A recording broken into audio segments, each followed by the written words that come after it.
好想咧嚟到同大家分享一個全新嘅系列，叫做咧係初心和感召。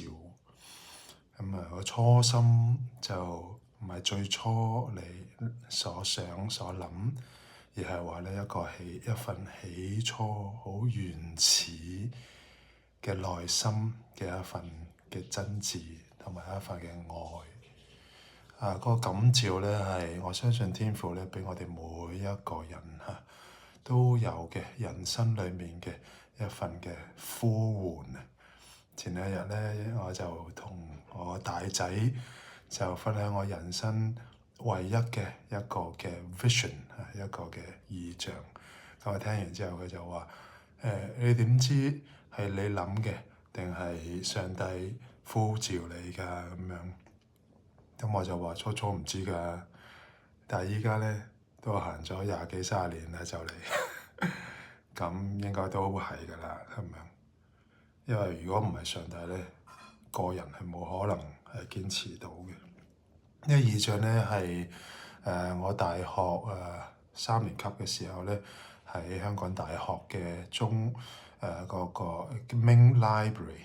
咁咧個問好嘅 sofa 嗰度靈修以賽亞書1章嘅時候咧，祈禱裡面神俾我去睇見好多好多嘅羊咧，呢啲羊咧全身咧都係受傷，有新嘅傷口，有舊嘅瘀舊嘅患處，而且咧係身心靈成個咧都係好多嘅傷痕。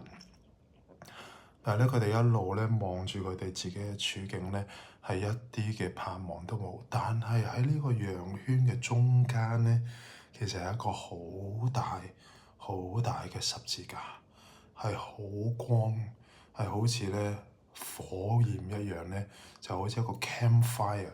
但係咧，初初係冇乜羊見到，但係後來有2、3隻羊開始見到咧，佢就話：喂，不如我哋行近啲啦。跟住咧行近咧。開始佢哋啲傷就好返啊！開始咧佢哋唱歌啊，開始跳舞啊，開始咧又叫多1、2隻受傷嘅羊，又叫多1、2隻，逐啲咧一隻一隻嘅羊咧，佢哋行近多咗個十字架嘅時候咧，佢哋望到，佢哋發現佢哋嘅身係經歷一個嘅痊癒嘅時候咧。佢哋開始變得喜樂啊！佢哋歡呼啊！成個羊群咧開始經歷一個好大嘅轉變。